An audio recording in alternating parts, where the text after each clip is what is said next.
നമസ്കാരം. ഉച്ചവാർത്തയിലേക്ക് സ്വാഗതം. പ്രധാന തലക്കെട്ടുകൾ. ജമാഅത്തെ പിന്തുണയിൽ വി.ഡി. സതീശനെ തള്ളി രമേശ് ചെന്നിത്തല. ജമാഅത്തെ ഇസ്ലാമിക്ക് സർട്ടിഫിക്കറ്റ് കൊടുക്കാനില്ലെന്നും ഭൂതകാലം ചികയുന്നില്ലെന്നും ചെന്നിത്തല. പിന്തുണ നൽകിയാൽ സ്വീകരിക്കും. ഒരു വർഗീയവാദിയുടെയും വോട്ട് വേണ്ടെന്നും വിശ്വാസം ഒരു ഉപകരണമായി ദുരുപയോഗപ്പെടുന്നുവെന്നും എം.വി. ഗോവിന്ദൻ. ജമാഅത്തയുടെ അസ്തിത്വം നഷ്ടപ്പെട്ടുവെന്നും പിരിച്ചുവിടണമെന്നും കാന്തപുരം വിഭാഗം. നിലമ്പൂരിൽ പരമാവധി വോട്ടുറപ്പിക്കാനുള്ള നെട്ടോട്ടത്തിൽ സ്ഥാനാർത്ഥികളും മുന്നണികളും.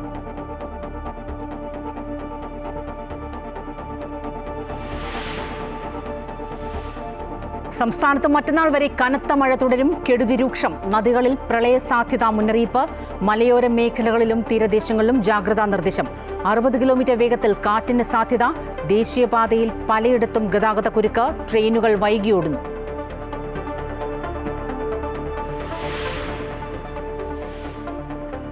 ഇന്ത്യക്കാർ ഉടൻ ഇറാൻ തലസ്ഥാനമായ ടെഹ്റാൻ വിടണമെന്ന് ഇന്ത്യൻ വിദേശകാര്യ മന്ത്രാലയം. ഏത് തരം വിസയെന്ന് പരിഗണിക്കാതെ നിർദ്ദേശം പാലിക്കണം. വിദേശകാര്യ മന്ത്രാലയത്തിന്റെ നിർദ്ദേശം. ടെഹ്റാൻ ആക്രമിക്കുമെന്ന ഇസ്രയേലിന്റെ മുന്നറിയിപ്പിന് പിന്നാലെ 4ാം ദിവസവും രൂക്ഷമായ ആക്രമണ പ്രത്യാക്രമണങ്ങൾ തുടർന്ന് ഇസ്രയേലും ഇറാനും. ഇറാൻ റവല്യൂഷണറി ഗാർഡിന്റെ ഇന്റലിജൻസ് വിഭാഗം മേധാവി മുഹമ്മദ് ഖസേമി കൊല്ലപ്പെട്ടു.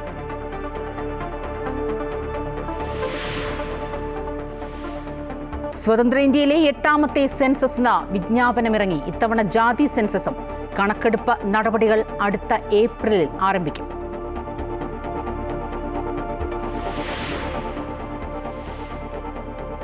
രാജ്യത്ത് കോവിഡ് ബാധിതരുടെ എണ്ണത്തിൽ നേരിയ കുറവ്. 119 പേർ രോഗമുക്തരായി.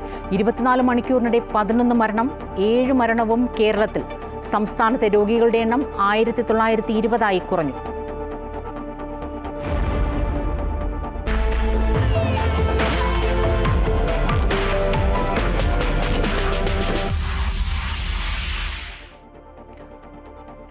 ജമാഅത്തെ ഇസ്ലാമി വിഷയത്തിൽ പ്രതിപക്ഷ നേതാവിനെ പൂർണ്ണമായും പിന്തുണയ്ക്കാതെ രമേശ് ചെന്നിത്തല. ജമാഅത്തെ ഇസ്ലാമിക്ക് സർട്ടിഫിക്കറ്റ് കൊടുക്കാൻ താനില്ലെന്നും അവരുടെ ഭൂതകാലം ചികഞ്ഞു പോകുന്നില്ലെന്നും രമേശ് ചെന്നിത്തല പറഞ്ഞു. അവർ പിന്തുണ നൽകാൻ തീരുമാനിച്ചു. അത് സ്വീകരിക്കുന്നുവെന്നും അദ്ദേഹം പറഞ്ഞു. തെരഞ്ഞെടുപ്പിൽ അൻവറിന്റെ പാർട്ടിക്ക് ഒരു സ്വാധീനവും ഉണ്ടാക്കാനാകില്ലെന്നും ചെന്നിത്തല പറഞ്ഞു. അല്ല, മുഖ്യമന്ത്രി ജമാഅത്തെ ഇസ്ലാമിയെ പറ്റി ചൂണ്ടിക്കാണിക്കാൻ എന്ത് അർഹതയാണ് അദ്ദേഹത്തിനുള്ളത്? കഴിഞ്ഞ കാലങ്ങളിൽ ജമാഅത്തെ ഇസ്ലാമിയുടെ വോട്ട് പരസ്യമായി വാങ്ങുകയും അവരോടൊപ്പം ചർച്ച നടത്തുകയും ചെയ്തിട്ടുള്ള വ്യക്തിയാണ് ശ്രീ പിണറായി വിജയൻ. അന്നൊന്നും അവരിൽ വർഗീയത കാണാത്ത കേരളത്തിൻ്റെ ബഹുമാനായ മുഖ്യമന്ത്രി ഇപ്പോഴെങ്ങനെയാണ് വർഗീയത കാണുന്നത്? അതേസമയം ജമാഅത്തെ ഇസ്ലാമി പിരിച്ചുവിടണമെന്ന് കാന്തപുരം സുന്നി വിഭാഗം. സുന്നി AP വിഭാഗത്തിന്റെ നിയന്ത്രണത്തിലുള്ള വിദ്യാർത്ഥി സംഘടനയായ SSFന്റെ മുഖപത്രമായ റിസാലയിലാണ് ജമാഅത്തെ ഇസ്ലാമിക്കെതിരെ രൂക്ഷ വിമർശനമുള്ളത്. ജമാഅത്തെ ഇസ്ലാമിയുടെ അസ്തിത്വം നഷ്ടപ്പെട്ടതിനാൽ പിരിച്ചുവിടണമെന്നാണ് കാന്തപുരം വിഭാഗത്തിന്റെ വിമർശനം. സംഘടന പിരിച്ചുവിട്ട് മുസ്ലിം പൊതുധാരയിൽ ലയിക്കണം. കാന്തപുരം വിഭാഗത്തിന്റെ വിദ്യാർത്ഥി സംഘടനയായ SSFന്റെ മുഖപത്രമായ റിസാലയുടെ പുതിയ ലക്കത്തിലാണ് ജമാഅത്തെ ഇസ്ലാമിക്കെതിരെ രൂക്ഷ വിമർശനമുള്ളത്. പ്രഖ്യാപിത നിലപാടിൽ നിന്ന് സംഘടന പിന്നോട്ടു പോയി. ഹക്കീമിയത്ത് വിവാദത്തിൽ നിന്ന് പിന്മാറിയോ എന്ന് ജമാഅത്തെ ഇസ്ലാമി വ്യക്തമാക്കണമെന്നും മുഖപ്രസംഗം ചോദിക്കുന്നു. ദൈവരാജ്യത്ത് ദൈവഭരണം മാത്രമെന്നാണ് ജമാഅത്ത് നിലപാട്. എന്നാൽ മൗദൂദി ആശയങ്ങൾ പൂർണ്ണമായി അംഗീകരിക്കാതെ പാരമ്പര്യവാദങ്ങളെ ജമാഅത്ത് ഇസ്ലാമി കൈയൊഴിഞ്ഞെന്നും റിസാലയിലെ മുഖപ്രസംഗം കുറ്റപ്പെടുത്തുന്നു. നിലമ്പൂർ ഉപതെരഞ്ഞെടുപ്പിൽ UDFനെ പിന്തുണയ്ക്കാൻ ജമാഅത്തെ ഇസ്ലാമിയുടെ രാഷ്ട്രീയ പാർട്ടിയായ വെൽഫെയർ പാർട്ടി ഓഫ് ഇന്ത്യ തീരുമാനിച്ചതിന് പിന്നാലെയാണ് കാന്തപുരം വിഭാഗത്തിൻ്റെ വിമർശനം. UDF ജമാഅത്തെ ഇസ്ലാമി ബാന്ധവത്തിനെതിരെ CPMഉം കത്തോലിക്ക കോൺഗ്രസും രംഗത്തു വന്നിരുന്നു.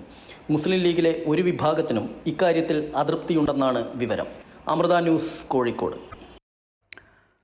ഒരു വർഗീയവാദിയുടെയും വോട്ട് വേണ്ടെന്ന എം.വി. ഗോവിന്ദൻ. എന്നാൽ വിശ്വാസികളുടെ വോട്ട് വേണമെന്നും വിശ്വാസികളൊന്നും വർഗീയവാദികളല്ല എന്നും അദ്ദേഹം പറഞ്ഞു. വിശ്വാസം ഒരു ഉപകരണമായി ദുരുപയോഗിക്കുന്നുവെന്നും എം.വി. ഗോവിന്ദൻ ആരോപിച്ചു.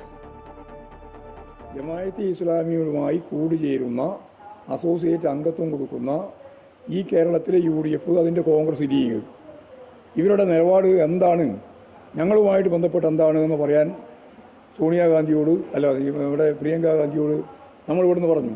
പല പ്രാവശ്യം ആവശ്യപ്പെട്ടു. അങ്ങനെ ഒരു കാര്യം ആലോചിക്കുന്നില്ല. ഞങ്ങൾ ഒരു വർഗീയവാദിയുടെയും വോട്ട് ഞങ്ങൾക്ക് വേണ്ട. പക്ഷേ വിശ്വാസികളുടെ വോട്ടുകൾ ഞങ്ങൾ വേണം. അത് ഞാൻ വേർതിരിച്ച് പറഞ്ഞിട്ടുണ്ട് നേരത്തെ. വിശ്വാസികളൊന്നും വർഗീയവാദികളല്ല, വർഗീയവാദികൾക്ക് വിശ്വാസമില്ല. മലപ്പുറത്തെ ഒറ്റപ്പെടുത്താൻ ശ്രമിച്ച മുഖ്യമന്ത്രി മാപ്പ് പറയണമെന്ന് ആവർത്തിച്ച് AICC general secretary KC Venugopal. Palestine ജനതയുടെ അവകാശം എന്ന് പറയുന്നത് UDFന്റെ കാലത്ത് മാത്രമുള്ളതല്ലെന്നും എല്ലാ കാലത്തെ നിലപാടാണെന്നും വേണുഗോപാൽ പറഞ്ഞു. നിലമ്പൂർ മൂത്തിയെടുത്ത് ആര്യാടൻ ഷൗക്കത്തിന്റെ പ്രചരണ യോഗത്തിൽ സംസാരിക്കുകയായിരുന്നു KC വേണുഗോപാൽ. ഞങ്ങൾക്ക് പലസ്തീൻ ജനതയുടെ സ്വതന്ത്രാവകാശം എന്ന് പറയുന്നത് അത് ഇന്ദിരാഗാന്ധിയുടെ കാലത്തും രാജീവ് ഗാന്ധിയുടെ കാലത്തും ഇന്ത്യൻ നാഷണൽ കോൺഗ്രസിനെ സംബന്ധിച്ചിടത്തോളം ഞങ്ങളുടെ അജണ്ടയുടെ ഏറ്റവും പ്രധാനപ്പെട്ട ഭാഗമാണ് പലസ്തീൻ ജനതയുടെ സ്വതന്ത്രാവകാശം.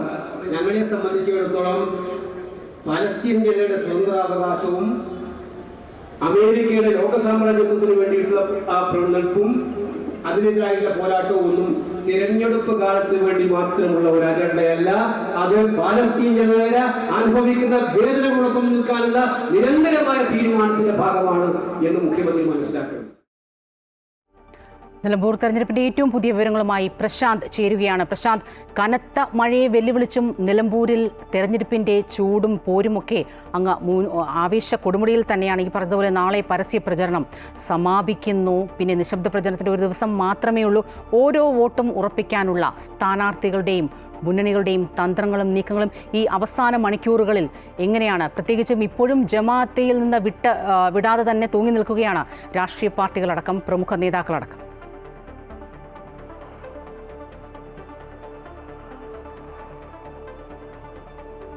സ്വപ്ന, വാശിയേറിയ തെരഞ്ഞെടുപ്പിന്റെ അവസാന ലാപ്പിലേക്ക് എത്തുമ്പോൾ ഇനി 2 ദിവസം മാത്രം. അതിൽ പരസ്യ പ്രചരണം നാളെ അവസാനിക്കും. ഒപ്പം തന്നെ പിന്നെ നിശബ്ദ പ്രചരണമാണ്. പക്ഷേ ഈ അടിയൊഴുക്കുകൾ, എല്ലാ തെരഞ്ഞെടുപ്പിന്റെയും അടിയൊഴുക്കുകൾ ഉണ്ടാകുന്ന ഒരു സമയം എന്ന് പറയുന്നത് ഈ അവസാന ദിവസങ്ങളിലാണ്. അതുകൊണ്ട് തന്നെ വളരെ ശ്രദ്ധയോടുകൂടി തന്നെയാണ് ഓരോ മുന്നണിയും ഓരോ സ്ഥാനാർത്ഥിയും മുന്നോട്ട് പോയിക്കൊണ്ടിരിക്കുന്നത്. ഇപ്പോഴും ഈ ജമാഅത്തെ ഇസ്ലാമിയുമായി ബന്ധപ്പെട്ട വിവാദങ്ങൾ അവസാനിക്കുന്നില്ല എന്നുള്ളതാണ് എടുത്തു പറയേണ്ടത്. പ്രത്യേകിച്ച് ആ വിവാദം വളരെ കൃത്യമായി തന്നെ മുന്നോട്ട് കൊണ്ടുപോകുക തന്നെയാണ് NDAയും ഒപ്പം തന്നെ LDF ഉള്ളത്. ഇന്നിപ്പോൾ MP ഗോവിന്ദൻ അടക്കം പറയുന്നത് അത്തരം നിലപാടുകൾ തന്നെയാണ്. അതായത് UDF എത്രത്തോളം അത് ഒഴിവാക്കാൻ ശ്രമിക്കുന്നു അത്രത്തോളം അവർ മുന്നോട്ട് വെക്കുന്നു എന്നുള്ളതാണ്. വർഗീയവാദികളുടെ കൂടാരമായി UDF മാറി എന്നുള്ളതാണ് MP ഗോവിന്ദനും NDAയും എല്ലാം തന്നെ വ്യക്തമാക്കുന്ന. PDP ആരോപണം, PDPയുമായി ബന്ധപ്പെട്ട സഹകരണം ഉയർത്തി UDF പ്രതിരോധം നിൽക്കുന്നുണ്ട്. പക്ഷേ അതിനേക്കാൾ അധികമായി ഈ ജമാഅത്തെ ഇസ്ലാമുമായി ബന്ധപ്പെട്ട വിഷയം നിൽക്കുന്നു എന്നുള്ളതാണ് എടുത്തു പറയേണ്ടത്. പ്രത്യേകിച്ച് കാന്തപുരത്തിന്റെ ഭാഗത്തുനിന്നടക്കം വലിയ വിമർശനം ഉണ്ടാകുന്നു. കതർ വിഭാഗം അടക്കം ചില വിമർശനങ്ങൾ ഉന്നയിക്കുകയൊക്കെ ചെയ്യുന്ന പശ്ചാത്തലമുണ്ട്. അതുകൊണ്ട് തന്നെ UDF ഈ വിഷയത്തിൽ ചെറിയ രീതിയിൽ പ്രതിരോധത്തിലാണെന്ന് നമുക്ക് പറയേണ്ടി വരും. പക്ഷേ അതേസമയം തന്നെ സംസ്ഥാന സർക്കാർ ഈ വിഷയം, അതായത് സംസ്ഥാന സർക്കാരുമായി ബന്ധപ്പെട്ട വികസന കാര്യങ്ങളൊന്നും തന്നെ ഈ തെരഞ്ഞെടുപ്പിൽ മുഖ്യമന്ത്രി അടക്കം ഉയർത്തുന്നില്ല. മറ്റ് വിവാദങ്ങളും വർഗീയതയും മാത്രമാണ് മുഖ്യമന്ത്രി അടക്കം പറയുന്നത് എന്നുള്ളതാണ് മുതിർന്ന കോൺഗ്രസ് നേതാക്കളായ രമേശ് ചെന്നിത്തല അടക്കം ഇപ്പോൾ പറയുന്നത്. ഇന്നിപ്പോൾ പ്രധാനപ്പെട്ട നേതാക്കളെല്ലാം തന്നെ മണ്ഡലത്തിലുണ്ട്. ഇന്നോടുകൂടി ഒരുപക്ഷെ പ്രധാനപ്പെട്ട രമേശ് ചെന്നിത്തല അടക്കം നേരത്തെ വ്യക്തമാക്കിയത് പ്രധാനപ്പെട്ട നേതാക്കളൊക്കെ തന്നെ ഇന്ന് മണ്ഡലത്തിൽ നിന്ന് മടങ്ങി തുടങ്ങും. കാരണം നാളെ കൊട്ടിക്കലാശമാണ്. അതിനുശേഷം നിശബ്ദ പ്രചരണമാകുമ്പോഴേക്കും സ്ഥാനാർത്ഥികൾ നേരിട്ട് വീടുകൾ കയറിയുള്ള ഒരു പ്രചരണത്തിലേക്ക് കാര്യങ്ങൾ പോകും. പ്രധാനപ്പെട്ട ആളുകളെ കാണുന്ന തരത്തിലേക്ക് പോകും. മറ്റൊന്ന്, അതിശക്തമായ മഴയായിരുന്നു നിലമ്പൂരിൽ. ഇപ്പോൾ ഒന്ന് മഴ തോർന്നു നിൽക്കുന്നുണ്ട്. പക്ഷേ ഇത് വളരെ പെട്ടെന്ന് തന്നെ വീണ്ടും 10 മിനിറ്റിന് ശേഷം, സാധാരണഗതിയിൽ അത്തരം ഒരു ഇടവേള മാത്രമാണ് ഉണ്ടാകുന്നത്, വീണ്ടും അതിശക്തമായ മഴ വരുന്ന ഒരു സാഹചര്യം ഉണ്ടാകും. പക്ഷേ ഈ മഴക്കൊന്നും തന്നെ ഒരു മുന്നണിയുടെയും പ്രചരണത്തെ തളർത്താനായിട്ടില്ല എന്നുള്ളതാണ് എടുത്തു പറയേണ്ടത്. വലിയ ആവേശത്തോടുകൂടി തന്നെയാണ് പ്രവർത്തകരുടെ വീടുകൾ കയറി ഇറങ്ങിയുള്ള പ്രചരണം നടക്കുന്നത്. 45 സ്ഥലങ്ങളിലാണ് LDF യോഗം സംഘടിപ്പിച്ചതെങ്കിൽ പ്രധാനപ്പെട്ട നേതാക്കളെല്ലാം തന്നെ കുടുംബയോഗങ്ങളിൽ പങ്കെടുത്തുകൊണ്ടാണ് UDFന്റെ പ്രചരണം പോകുന്നത്. രാജീവ് ചന്ദ്രശേഖർ അടക്കമുള്ള നേതാക്കൾ നേരിട്ട് NDAയുടെ പ്രചരണത്തിന് നേതൃത്വം നൽകുന്നു. ഏതായാലും ക്രൈസ്തവ വോട്ടുകളിൽ വലിയ രീതിയിൽ നേട്ടമുണ്ടാക്കാൻ കഴിയുമെന്ന് തന്നെയാണ് BJP കരുതുന്നത്. ഒപ്പം തന്നെ BJPയുടെ തനത് വോട്ടുകളും. ഇതിൽ ആര് NDAയുടെ അപ്പുറത്തേക്ക് SDP-യും അൻവറും എത്രത്തോളം വോട്ടുകൾ പിടിക്കുമെന്നുള്ളതാണ് നമുക്കറിയാം. ഇന്നലത്തെ തീർച്ചയായും ആ കണക്കുകൂട്ടലിൽ തന്നെയാണ് മുന്നണികൾ ഓരോരുത്തരും എത്ര വോട്ടുകൾ വീതം നേടും. ആ കണക്കുകൂട്ടലുകൾ തന്നെയാണ്. എന്തായാലും എത്ര വലിയ മഴയായാലും ഈ നിലമ്പൂരിലെ തെരഞ്ഞെടുപ്പ് ചൂടിനെ അതിജീവിക്കാനൊന്നും അതിന് സാധിക്കില്ല. എന്തായാലും സംസ്ഥാനത്ത് മറ്റന്നാൾ വരെ കനത്ത മഴ തുടരുമെന്ന റിപ്പോർട്ടുകൾ പുറത്തുവരുന്നു. കെടുതികൾ രൂക്ഷമാണ്. ജലനിരപ്പ് ഉയരുന്ന നദികളിൽ പ്രളയ മുന്നറിയിപ്പുണ്ട്. മലയോര മേഖലകളിലും തീരദേശങ്ങളിലും അതീവ ജാഗ്രതാ നിർദ്ദേശം നൽകിയിട്ടുണ്ട്. ദേശീയപാതയിൽ പലയിടത്തും ഗതാഗതക്കുരുക്ക് രൂക്ഷമാണ്. കനത്ത മഴയും ട്രാക്കിലേക്ക് മരങ്ങൾ ഒടിഞ്ഞു വീണതും ട്രെയിൻ ഗതാഗതം താറുമാറാക്കി. തെക്കൻ മഹാരാഷ്ട്രയ്ക്ക് മുകളിലും വടക്കു പടിഞ്ഞാറൻ ബംഗാൾ ഉൾക്കടലിന് മുകളിലും തുടരുന്ന ചക്രവാത ചുഴികളാൽ പടിഞ്ഞാറൻ കാറ്റിന് ശക്തി പ്രാപിച്ചതാണ് സംസ്ഥാനത്ത് മഴ ശക്തമാകാൻ കാരണം. വടക്കൻ കേരളത്തിൽ മലപ്പുറം, കോഴിക്കോട്, വയനാട്, കണ്ണൂർ, കാസർഗോഡ് ജില്ലകളിലാണ് ശക്തമായ മഴ തുടരുന്നത്. ഇവിടെ റെഡ് അലേർട്ട് തുടരുകയാണ്. മധ്യ കേരളത്തിൽ പത്തനംതിട്ട, കോട്ടയം, എറണാകുളം, ഇടുക്കി, തൃശൂർ, പാലക്കാട് എന്നീ ജില്ലകളിൽ ഓറഞ്ച് അലർട്ടാണ് നിലനിൽക്കുന്നത്. 60 കിലോമീറ്റർ വരെ വേഗത്തിൽ കാറ്റിനും സാധ്യതയുള്ളതിനാൽ മലയോര മേഖലകളിൽ ഉൾപ്പെടെ ജാഗ്രതാ നിർദ്ദേശം നൽകിയിട്ടുണ്ട്. ഇന്നലെ മുതൽ തുടരുന്ന മഴയിൽ വ്യാപകമായ മഴക്കെടുതികളുമുണ്ട്. കണ്ണൂർ കൊട്ടിയൂരിൽ ബാവലിപ്പുഴയിൽ കുളിക്കാനിറങ്ങിയ കാഞ്ഞങ്ങാട് സ്വദേശിയായ തീർത്ഥാടകനെ ഒഴുക്കിൽപ്പെട്ട് കാണാതായി. കോഴിക്കോട് പൂനൂർ പുഴയിലും ജലനിരപ്പ് ഉയർന്നിട്ടുണ്ട്. ശക്തമായ കാറ്റിൽ കാസർഗോഡ് കുമ്പളങ്ങയിൽ കെട്ടിടത്തിന് മുകളിൽ നിന്നും മേൽക്കൂര റോഡിലേക്ക് തെറിച്ചു വീണു. തിരുവനന്തപുരം വഞ്ചിയൂർ പാറ്റൂർ റോഡിൽ മരം കടപുഴകി വീണ് ഗതാഗതം തടസ്സപ്പെട്ടു. പത്തനംതിട്ട മലയാലപ്പുഴയിൽ വീടിന് മുകളിൽ മരം വീണ് ഗൃഹനാഥന് പരിക്കേറ്റു. ഇടുക്കി ചെമ്മണ്ണാറിലും വീടിന് മുകളിലേക്ക് മരം കടപുഴകി വീണു. പെരിയാറിൽ ജലനിരപ്പ് ഉയർന്നതിനെ തുടർന്ന് ആലുവ മണപ്പുറം ശിവക്ഷേത്രം പൂർണ്ണമായും മുങ്ങി. വലിയ തിരമാലകൾക്ക് സാധ്യതയുള്ളതിനാൽ കേരള, കർണാടക, ലക്ഷദ്വീപ് തീരങ്ങളിൽ മത്സ്യബന്ധനത്തിന് വിലക്ക് ഏർപ്പെടുത്തിയിട്ടുണ്ട്. പ്രദേശങ്ങളിൽ ശക്തമായ കടലാക്രമണത്തിനും സാധ്യതയുണ്ടെന്ന് കാലാവസ്ഥാ വകുപ്പ് അറിയിച്ചു. കനത്ത ജാഗ്രതാ നിർദ്ദേശമാണ് സംസ്ഥാനത്ത് പ്രഖ്യാപിച്ചിരിക്കുന്നത്. അമൃത ന്യൂസ്, തിരുവനന്തപുരം. കനത്ത കാറ്റിലും മഴയിലും മലപ്പുറം പരപ്പനങ്ങാടിയിൽ വ്യാപക നാശനഷ്ടം. മരം വീണ നിരവധി വീടുകൾക്ക് കേടുപാടുകൾ സംഭവിച്ചു. വൈദ്യുതി പോസ്റ്റുകൾ തകർന്നു. പാലത്തിങ്ങൽ കൊട്ടന്തല AMLP സ്കൂളിന്റെ മേൽക്കൂര തകർന്നു. സ്വതന്ത്ര ഇന്ത്യയിലെ 8ാം സെൻസസ് വിജ്ഞാപനം ഇറങ്ങി. 2027 മാർച്ച് 1-ാം തീയതി റഫറൻസ് തീയതിയായി കണക്കാക്കുമെന്നാണ് വിജ്ഞാപനം. ജമ്മുകശ്മീർ, ലഡാക്ക്, ഹിമാചൽ, ഉത്തരാഖണ്ഡ് എന്നിവിടങ്ങളിൽ 2026 ഒക്ടോബർ 1-നാണ് റഫറൻസ് ഡേറ്റ്. കണക്കെടുപ്പ് നടപടികൾ അടുത്ത കൊല്ലം ഏപ്രിലിൽ ആരംഭിക്കും. സ്വതന്ത്ര ഇന്ത്യയിലെ 8ാം സെൻസസ് ആണ് ഇത്. ഇത്തവണ ജാതി സെൻസസും നടത്തും. സെൻസസിനുള്ള ഒരുക്കങ്ങൾ വിലയിരുത്താൻ കേന്ദ്ര ആഭ്യന്തരമന്ത്രി അമിത്ഷായുടെ നേതൃത്വത്തിൽ ഇന്നലെ ന്യൂഡൽഹിയിൽ നടന്ന ഉന്നതതല യോഗം ചേർന്ന് തീരുമാനങ്ങളെടുത്തിരുന്നു. കണക്കെടുപ്പ് ഉദ്യോഗസ്ഥരും സൂപ്പർവൈസർമാരുമായി 34 ലക്ഷം പേരാണ് ഉള്ളത്. 1.3 ലക്ഷം സെൻസസ് ജീവനക്കാരും ഉണ്ടാകും. രാജ്യത്ത് കോവിഡ് ബാധിതരുടെ എണ്ണത്തിൽ നേരിയ കുറവ്. 119 പേർ രോഗമുക്തരായി. 24 മണിക്കൂറിനിടെ 11 പേർ മരിച്ചു. 7 മരണവും കേരളത്തിലാണ്. സംസ്ഥാനത്തെ രോഗികളുടെ എണ്ണം 1920 കുറഞ്ഞു. ഏറ്റവും പുതിയ കണക്ക് പ്രകാരം 24 മണിക്കൂറിനുള്ളിൽ രാജ്യത്ത് കോവിഡ് ബാധിതരുടെ എണ്ണത്തിൽ കുറവ് രേഖപ്പെടുത്തുകയാണ്. ആകെ ചികിത്സയിൽ കഴിയുന്ന 7264 പേരിൽ 1920 പേരും കേരളത്തിൽ നിന്നാണ്. 87 പേരാണ് സംസ്ഥാനത്ത് ഇന്നലെ രോഗമുക്തി നേടിയത്. അതേസമയം 24 മണിക്കൂറിനിടെ ആകെ റിപ്പോർട്ട് ചെയ്ത 11 മരണത്തിൽ 7 പേരും കേരളത്തിൽ ചികിത്സയിൽ കഴിഞ്ഞവരാണ്. ഗുരുതര രോഗം ബാധിച്ച് ചികിത്സയിൽ കഴിയുന്നവരാണ് മരണപ്പെട്ടത്. ഇതിൽ 33 വയസ്സുകാരനായ യുവാവും ഉൾപ്പെടുന്നു. ഈ വർഷം ഇതുവരെ 35 പേരാണ് സംസ്ഥാനത്ത് കോവിഡ് ബാധിച്ച് മരിച്ചത്. അതേസമയം സംസ്ഥാനത്ത് ആശുപത്രികളിൽ ചികിത്സ തേടുന്ന എല്ലാവരെയും പരിശോധിക്കുവാൻ ആരോഗ്യവകുപ്പ് നിർദ്ദേശം നൽകിയിട്ടുണ്ട്. അതുകൊണ്ട് തന്നെ രാജ്യത്ത് രോഗബാധിതരുടെ എണ്ണം കൂടുതലായുള്ള സംസ്ഥാനവും കേരളമാണ്. എല്ലാ ജില്ലകളിലും പ്രത്യേക ജാഗ്രതാ നിർദ്ദേശവും പുറപ്പെടുവിച്ചിട്ടുണ്ട്. അമൃത ന്യൂസ്, തിരുവനന്തപുരം. ആലപ്പുഴ വളഞ്ഞ വഴിയിലും കൊച്ചി ചെല്ലാനത്തും തീരത്തടിഞ്ഞ ടാങ്കറും വീപ്പയുടെ ഭാഗവും പുറംകടലിൽ തീപിടിച്ച വാൻഹായ് കപ്പലിൽ നിന്ന് പുറത്തുപോയ വസ്തുക്കളെന്ന സംശയം. എന്നാൽ ആശങ്കപ്പെടേണ്ട സാഹചര്യമില്ലെന്നും വിദഗ്ധ സംഘം എത്തി പരിശോധിക്കുമെന്നും ആലപ്പുഴ ജില്ലാ കളക്ടർ അലക്സ് വർഗീസ് പറഞ്ഞു. ചെല്ലാനത്തടിഞ്ഞ വീപ്പ കാലിയാണെന്ന് കണ്ടെത്തി. വിവരങ്ങളുമായി ശ്രീജിത്ത് ചേരുകയാണ്. ശ്രീജിത്ത്, ഈ ടാങ്കറും വീപ്പയുടെ ഭാഗവുമൊക്കെ തീരത്തടിയുമ്പോൾ വലിയ ആശങ്കയാണ് തീരദേശവാസികൾക്ക്. എന്താണ് അതിൽ ഉള്ളത്, അല്ലെങ്കിൽ അത് എത്രത്തോളം നമുക്ക് സാധാരണക്കാർക്ക്, തീരദേശ മേഖലയിൽ ജീവിക്കുന്നവർക്ക് ബുദ്ധിമുട്ടുണ്ടാക്കും എന്ന തരത്തിൽ അത്തരത്തിലുള്ള ആശങ്കയെല്ലാം അസ്ഥാനത്താക്കുന്ന ഒരു നിലപാടാണ്, അല്ലെങ്കിൽ അത്തരത്തിലുള്ള റിപ്പോർട്ടാണോ ഇപ്പോൾ ജില്ലാ കളക്ടർ പറയുന്നത്? വലിയ പ്രശ്നമില്ല എന്ന് തന്നെയാണോ സൂചന? സ്വപ്ന, ഇപ്പോൾ തീരത്തടിഞ്ഞിരിക്കുന്ന ഈ ഒരു വീപ്പ ഇത് കാലിയായിട്ടാണ് കാണപ്പെടുന്നത്. ഇതുമായി ബന്ധപ്പെട്ട് ആലപ്പുഴയിൽ അടഞ്ഞിരിക്കുന്നതും അപ്പോൾ ആശങ്കയ്ക്ക് അടിസ്ഥാനമില്ലെന്നാണ് പറഞ്ഞത്. പക്ഷേ ഇതുകൊണ്ട് പൂർണ്ണമായിട്ടും ഈ ആശങ്ക ഒഴിഞ്ഞു എന്ന് നമുക്ക് പറയാൻ സാധിക്കില്ല. കാരണം ഇപ്പോൾ തീരത്തടിഞ്ഞ വസ്തുക്കൾ ജനജീവിതത്തിന് ബുദ്ധിമുട്ടുണ്ടാക്കുന്നോ ആശങ്കയ്ക്ക് വകുപ്പുള്ള കാര്യങ്ങളോ അല്ല. പക്ഷേ ഇതുമായി ബന്ധപ്പെട്ട ഒരു ജാഗ്രതാ നിർദ്ദേശം നിലനിൽക്കുന്നുണ്ട്. പ്രത്യേകിച്ച് കടൽ പ്രക്ഷുബ്ധമാണ്. അതുകൊണ്ട് തന്നെ ഇനിയും കപ്പലിൽ നിന്നുള്ള ഭാഗങ്ങൾ ഈ പ്രദേശത്തേക്ക്, അതായത് കാലി ടാങ്കർ അല്ലാത്തത് കൂടി അടുക്കാനുള്ള സാധ്യതകളുണ്ട്. എന്തായാലും ഇതുമായി ബന്ധപ്പെട്ട് ഇപ്പോൾ കപ്പലിന്റെ ഈ ഇത്തരം പ്രവർത്തനങ്ങൾ ഏകോപിക്കുന്ന TNT സാൽവേജിന്റെ വിഭാഗത്തിലെ ആളുകളുണ്ട്. Actually, how do you find that this from your in the morning we came to know that one of the drum drifted on the shore by our seniors. Then we launched our team to recover it, and we have recovered it safely. Okay, so it's all connected to your ship? Yeah, actually one ship has sunken before 2-3 days ago. That drum is belong to that ship. So actually it's belong to us. Now we have recovered this and we will dump on safe location. So how the other containers chance to coming in this area? No, it's still there. We are working on that. So I don't think so. These container will come to shore. You don't worry. Thank you.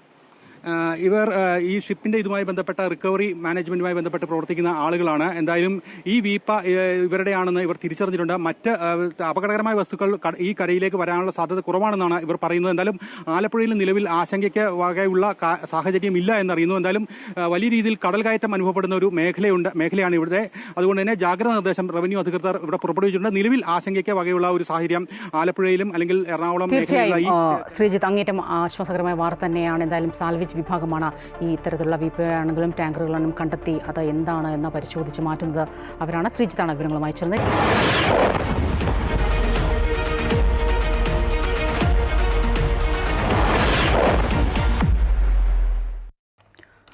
മൂന്നാം ദിവസവും പശ്ചിമേഷ്യ കലുഷിതമായി തുടരുകയാണ്. ശക്തമായ ആക്രമണ പ്രത്യാക്രമണങ്ങളുമായി ഇറാനും ഇസ്രയേലും രംഗത്തുണ്ട്. ഇറാന്റെ ആക്രമണത്തിൽ ബാറ്റിയാനിൽ 4 മരണം റിപ്പോർട്ട് ചെയ്യുന്നു. 100-ലേറെ പേർക്ക് പരിക്കുണ്ട്. ഇറാനിലെ ആണവ സൈനിക തന്ത്രപ്രധാന മേഖലയായ ഇസ്ഫഹാൻ ഇസ്രയേൽ ആക്രമിച്ചു. റവല്യൂഷണറി ഗാർഡിന്റെ ഇന്റലിജൻസ് വിഭാഗം മേധാവി മുഹമ്മദ് ഖസേമി കൊല്ലപ്പെട്ടുവെന്ന റിപ്പോർട്ടും പുറത്തുവരുന്നു. കാനഡയിൽ ഇന്ന് തുടങ്ങുന്ന G7 ഉച്ചകോടിയിൽ പശ്ചിമേഷ്യൻ സംഘർഷം പ്രധാന അജണ്ടയാണ്. സംഘർഷം ചർച്ചയിലൂടെ പരിഹരിക്കണമെന്ന് ഇന്ത്യ ആവശ്യപ്പെട്ടു. കഴിഞ്ഞ മണിക്കൂറുകളിൽ ശക്തമായ ആക്രമണ പരമ്പരയാണ് ഇറാൻ ഇസ്രയേലിലേക്ക് നടത്തിയത്. ടെലവീവ്, ജെറുസലേം, തുറമുഖ നഗരമായ ഹൈഫ എന്നിവിടങ്ങളിൽ മിസൈൽ ആക്രമണമുണ്ടായി. ടെലവീവിന് സമീപം ബാറ്റിയാനിൽ ജനവാസ മേഖലയിൽ വ്യോമാക്രമണത്തിൽ 69-80 വയസ്സുള്ള 2 സ്ത്രീകളും ഒരു ബാലികയും 10 വയസ്സുകാരനും കൊല്ലപ്പെട്ടു. 100-ലേറെ പേർക്ക് പരിക്കേറ്റു. തിരിച്ച് ഇറാനിലെ കൂടുതൽ ആണവ കേന്ദ്രങ്ങളും ഓയിൽ ഡിപ്പോയും ലക്ഷ്യമിട്ടായിരുന്നു ഇസ്രയേലിന്റെ ആക്രമണം. ഇസ്ഫഹാനിലെ ആണവ കേന്ദ്രവും ഓയിൽ ഡിപ്പോയും തകർത്തതായി ഇറാൻ വെളിപ്പെടുത്തിയിട്ടുണ്ട്. ആക്രമണത്തിൽ ഇറാൻ റവല്യൂഷണറി ഗാർഡിന്റെ ഇന്റലിജൻസ് വിഭാഗം മേധാവിയടക്കം കൊല്ലപ്പെട്ടു. ഇറാന്റെ പരമോന്നത നേതാവ് അയത്തുള്ള അലി ഖൊമേനിയെ വധിക്കരുത് എന്ന കർശന നിർദ്ദേശം ഇസ്രയേലിന് ഡൊണാൾഡ് ട്രംപ് നൽകിയിട്ടുണ്ട്. വെള്ളിയാഴ്ചയ്ക്ക് ശേഷം ഇതുവരെ 224 ഇറാനികളും 5 ഇസ്രയേലികളും കൊല്ലപ്പെട്ടതായി ഇരുകൂട്ടരും വെളിപ്പെടുത്തി. അതിനിടെ ഖത്തറിന്റെയും ഒമാന്റെയും മധ്യസ്ഥ ചർച്ചകളോട് മുഖം തിരിച്ചു തന്നെയാണ് ഇറാന്റെയും ഇസ്രയേലിന്റെയും നിലപാട്. ശക്തമായ ആക്രമണ പ്രത്യാക്രമണങ്ങൾക്കിടയിൽ ചർച്ചകൾക്ക് സാധ്യതയില്ല എന്ന് ഇറാൻ നിലപാടെടുക്കുന്നു. തങ്ങൾക്കേറ്റ അടിക്ക് കൃത്യമായി തിരിച്ചടി നൽകിയതിനു ശേഷം മാത്രം ചർച്ചയെക്കുറിച്ച് ആലോചിക്കാമെന്ന് ഇറാൻ ഭരണകൂടം പറയുകയാണ്. എന്നാൽ ഇറാന്റെ ആണവായുധ നിർമ്മാണ പ്രവർത്തനങ്ങളെയും യുറേനിയം സമ്പുഷ്ടീകരണ നടപടികളെയും ഇല്ലാതാക്കുന്നതിനാണ് മുൻഗണനയെന്നും ചർച്ചകൾ പിന്നീട് നടത്താമെന്നുമാണ് ബെഞ്ചമിൻ നെതന്യാഹുവിന്റെയും നിലപാട്. ഇറാനിൽ ഭരണമാറ്റം അനിവാര്യമെന്നും ഇസ്രയേൽ കണക്കുകൂട്ടുന്നു. കാനഡയിൽ ചേരുന്ന G7 ഉച്ചകോടിയിൽ പശ്ചിമേഷ്യൻ സംഘർഷം ഏത് രീതിയിൽ ചർച്ച ചെയ്യപ്പെടുമെന്നാണ് ഏവരും ഉറ്റുനോക്കുന്നത്. ഇറാനെതിരായ ഇസ്രയേലിന്റെ സൈനിക നടപടിയെ G7 അംഗങ്ങൾ അനുകൂലിക്കുന്നുണ്ട്. എങ്കിലും യുദ്ധം അനിശ്ചിതമായി നീണ്ടുപോകുന്നതിന് എതിരായ ഒരു പൊതുവികാരവും നിലനിൽക്കുന്നു. ചില പ്രശ്നങ്ങൾക്ക് പരിഹാരം ചർച്ചകളിലൂടെയല്ല പോരാടിയാണ് നേടേണ്ടതെന്നും G7 ഉച്ചകോടിക്ക് തിരിക്കുന്നതിന് മുൻപ് US പ്രസിഡന്റ് ഡൊണാൾഡ് ട്രംപ് പ്രതികരിച്ചു. യുദ്ധം അനവസരത്തിലുള്ളതെന്നും ചർച്ചകളിലൂടെയായിരുന്നു കാര്യങ്ങൾ പരിഹരിക്കേണ്ടത് എന്നുമുള്ള ജപ്പാന്റെ നിലപാടും ഏറെ ശ്രദ്ധേയമാണ്. ടെഹ്റാനുമായി നല്ല ബന്ധം കാത്തുസൂക്ഷിക്കുന്ന രാജ്യമാണ് ജപ്പാൻ. പശ്ചിമേഷ്യൻ സംഘർഷത്തിന് പുറമെ റഷ്യ യുക്രൈൻ യുദ്ധവും ട്രംപ് ഭരണകൂടത്തിന്റെ താരിഫ് വർധനവും G7 ഉച്ചകോടി ചർച്ച ചെയ്യും. പശ്ചിമേഷ്യൻ സംഘർഷം തുടരുന്ന സാഹചര്യത്തിൽ ആഗോള വിപണിയിൽ എണ്ണവിലയിൽ വർധനവുണ്ടാകുന്നുണ്ട്. അസംസ്കൃത എണ്ണ ബാരലിന് $2 കൂടി. അന്താരാഷ്ട്ര ഓഹരി വിപണിയിലടക്കം വലിയ ചാഞ്ചാട്ടം പശ്ചിമേഷ്യൻ യുദ്ധം ഉണ്ടാക്കുമെന്ന ആശങ്കയും നിലനിൽക്കുന്നു. International desk, Amrita TV. Iran Israel സംഘർഷം രൂക്ഷമാകുന്ന സാഹചര്യത്തിൽ ഇന്ത്യക്കാർ സുരക്ഷിത മേഖലകളിലേക്ക് മാറണമെന്ന് ഇന്ത്യൻ വിദേശകാര്യ മന്ത്രാലയം മുന്നറിയിപ്പ് നൽകുകയാണ്. ഏതുതരം വിസയെന്ന് പരിഗണിക്കാതെ നിർദ്ദേശം പാലിക്കണമെന്നും നിർദ്ദേശത്തിൽ പറയുന്നുണ്ട്. അതേസമയം ഇറാനിലുള്ള ഇന്ത്യൻ വിദ്യാർത്ഥികളെ സുരക്ഷിത സ്ഥാനത്തേക്ക് മാറ്റിയതായി ടെഹ്റാനിലെ ഇന്ത്യൻ എംബസി അറിയിച്ചു. ആക്രമണം രൂക്ഷമാകുന്ന സാഹചര്യത്തിൽ ഇറാനിലുള്ള ഇന്ത്യക്കാർ ഭീതിയിലാണ്. 3-ാം ദിവസമായ തിങ്കളാഴ്ച പുലർച്ചെയും ഇസ്രയേൽ ആക്രമണം ഇറാനിൽ ഉണ്ടായിട്ടുണ്ട്. സാധ്യമായതെല്ലാം ചെയ്യുമെന്നും വിദ്യാർത്ഥികൾക്ക് പുറമെ ഇറാനിലെ വിവിധ തുറമുഖങ്ങളിൽ കുടുങ്ങിക്കിടക്കുന്ന കപ്പൽ ജീവനക്കാർ, മറ്റ് ബിസിനസ്സുകാർ, പ്രൊഫഷണലുകൾ എന്നിവരെയും ഇന്ത്യൻ എംബസിയിൽ നിന്നുള്ള വിവരങ്ങൾക്കായി കാത്തിരിക്കുകയാണ്. ഇറാനിലെ ഇന്ത്യൻ എംബസി ടെഹ്റാൻ, ഇസ്ഫഹാൻ, ഊർമിയ എന്നിവിടങ്ങളിലെ ഇന്ത്യൻ പൗരന്മാരുടെ വിവരങ്ങൾ അടിയന്തരമായി ശേഖരിച്ച് വരികയാണെന്നും റിപ്പോർട്ടിൽ പറയുന്നുണ്ട്. ഇറാനിൽ തങ്ങുന്ന കൂടുതൽ പേരും സർവകലാശാല വിദ്യാർത്ഥികളാണ്.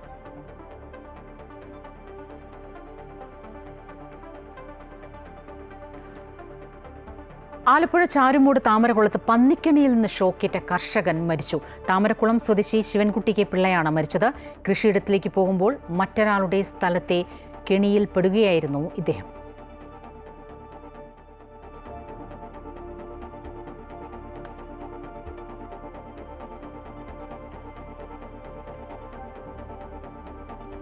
തൃശൂർ ചാലക്കുടിയിൽ വൻ തീപിടുത്തം.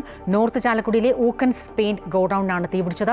ചാലക്കുടി, പുതുക്കാട്, ഇരിങ്ങാലക്കുട, മാള എന്നിവിടങ്ങളിൽ നിന്നുള്ള ഫയർഫോഴ്സ് യൂണിറ്റുകൾ എത്തി 2 മണിക്കൂറോളം പണിപ്പെട്ടാണ് തീ നിയന്ത്രണ വിധേയമാക്കിയത്. ഏകദേശം 5 കോടിയോളം രൂപയുടെ നഷ്ടം സംഭവിച്ചതായി കടയുടമ പറഞ്ഞു. അതേസമയം തീപിടുത്തത്തിന്റെ കാരണം വ്യക്തമായിട്ടില്ല.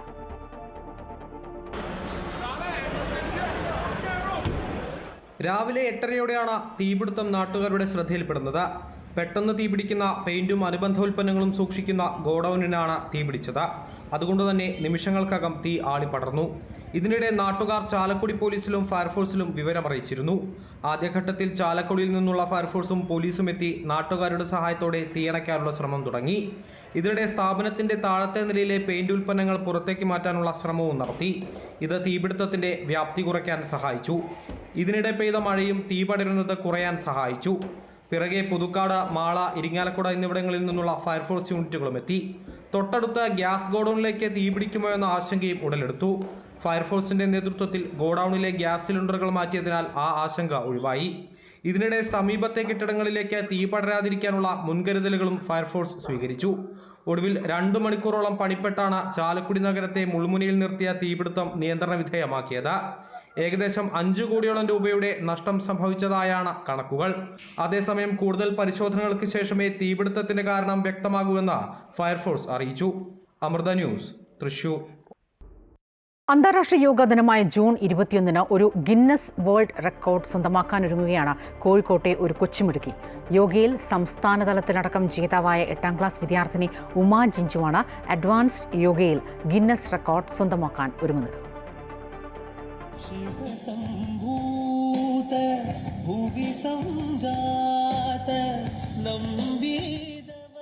യോഗയെ നമുക്കൊക്കെ പരിചയമുണ്ടാകും. എന്നാൽ അഡ്വാൻസ്ഡ് യോഗ ഈ പറയുന്ന പോലെ അത്ര എളുപ്പമല്ല.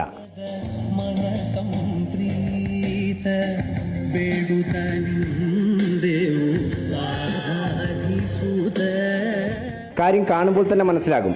വർഷങ്ങളുടെ പരിശീലനവും ഏകാഗ്രമായ നിരന്തര സാധന കൊണ്ടും സാധ്യമാകുന്ന ഒന്നാണ് സങ്കീർണമായ ആസനങ്ങൾ.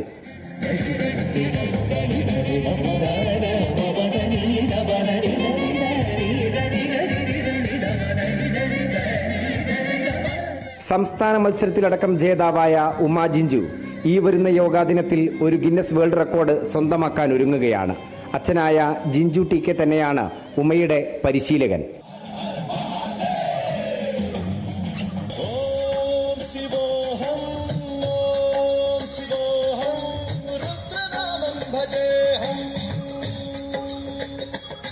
കേരളത്തിൽ ഇന്ന് വരെ യോഗയിൽ ആർക്കും ഗിന്നസ് വേൾഡ് റെക്കോർഡില്ല.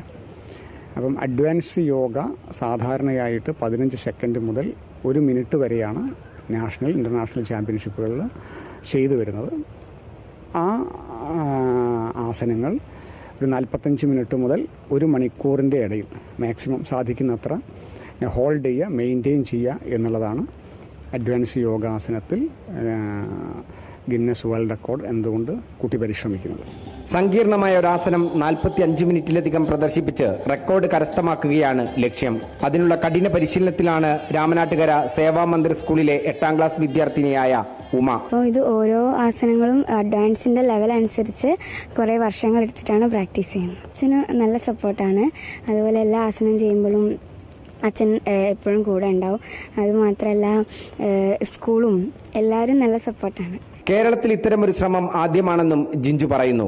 കോഴിക്കോട് ഇരിങ്ങല്ലൂർ സ്വദേശികളായ ജിഞ്ചുവിന്റെയും യോഗാധ്യാപിക ഐശ്വര്യയുടെയും മകളാണ് ഉമാ ജിഞ്ചു.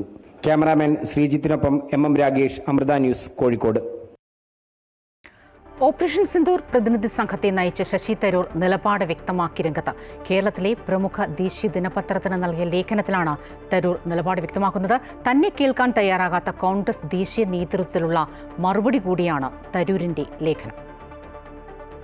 പ്രമുഖ ദിനപത്രത്തിന് നൽകിയ നയതന്ത്രത്തിലെ സിന്ദൂരകാന്തി എന്ന ലേഖനത്തിലാണ് Guyana, Panama, Colombia, Brazil, US എന്നീ രാജ്യങ്ങളിലെ സന്ദർശനത്തിന് നേതൃത്വം നൽകിയ ശശി തരൂർ തന്റെ സംഘത്തിന്റെ നേട്ടങ്ങൾ വ്യക്തമാക്കിയത്. ഭീകരതയോടുള്ള ഇന്ത്യയുടെ ന്യായമായ പോരാട്ടത്തെക്കുറിച്ച് അന്താരാഷ്ട്ര തലത്തിൽ വ്യക്തമായ ബോധ്യപ്പെടുത്തലുകൾ നടത്താൻ താൻ നേതൃത്വം നൽകിയ പ്രതിനിധി സംഘത്തിന് കഴിഞ്ഞതായി ശശി തരൂർ പറയുന്നു. രാഷ്ട്രീയ ചായ്വ്, വിശ്വാസം, മാതൃഭാഷ, പ്രാദേശികത്വം ഇവയ്ക്കതീതമായി നിശ്ചയദാർഢ്യത്തിൻ്റെയും ധാർമ്മികതയുടെയും ഒരേയൊരു ഭാഷ സംസാരിച്ചുകൊണ്ടാണ് തങ്ങൾ ഇടപെടലുകൾ നടത്തിയത്. രാഷ്ട്രത്തലവന്മാരും രാഷ്ട്രതന്ത്രജ്ഞരുമായുള്ള കൂടിക്കാഴ്ചകൾക്ക് പുറമെ ഭീകരതയ്ക്കെതിരായ പോരാട്ടം പൊതു ചർച്ചയാക്കുന്നതിന്റെ ഭാഗമായാണ് അതതു രാജ്യങ്ങളിൽ മാധ്യമങ്ങളുമായി കൂടിക്കാഴ്ചകൾ നടത്തിയത്. സിന്ദൂരിൽ മരിച്ച പാകിസ്ഥാനികൾക്ക് അനുശോചനമറിയിച്ച കൊളംബിയ പ്രസ്താവന പിൻവലിച്ചത് തന്റെ പ്രതിനിധി സംഘത്തിന്റെ നേട്ടമായി ശശി തരൂർ ഉയർത്തിക്കാട്ടുന്നു. സിന്ദൂർ വിശദീകരിക്കാൻ രാജ്യം നിയോഗിച്ച 7 സംഘങ്ങൾക്കും സ്വയം സംരക്ഷണത്തിനുള്ള ഇന്ത്യയുടെ പരമാധികാരത്തിന് ലോകരാഷ്ട്രത്തിന്റെ പിന്തുണ നേടാൻ കഴിഞ്ഞു എന്നാണ് ശശി തരൂരിന്റെ വിശദീകരണം. കോൺഗ്രസ് പ്രവർത്തക സമിതി അംഗവും MP-യുമായ ശശി തരൂരിനെ കേൾക്കാൻ തയ്യാറാകാത്ത കോൺഗ്രസ് ദേശീയ നേതൃത്വത്തിനുള്ള മറുപടിയും തിരിച്ചടിയുമാണ് ദിനപത്രത്തിലെ ലേഖനം. അമൃത ന്യൂസ്, തിരുവനന്തപുരം. റിപ്പോർട്ടോടെ ഉച്ചവാർത്ത പൂർത്തിയാകുന്നു. കൂടുതൽ വാർത്തകൾ അമൃത ന്യൂസ് യൂട്യൂബ് ചാനൽ തുടരും. നമസ്കാരം.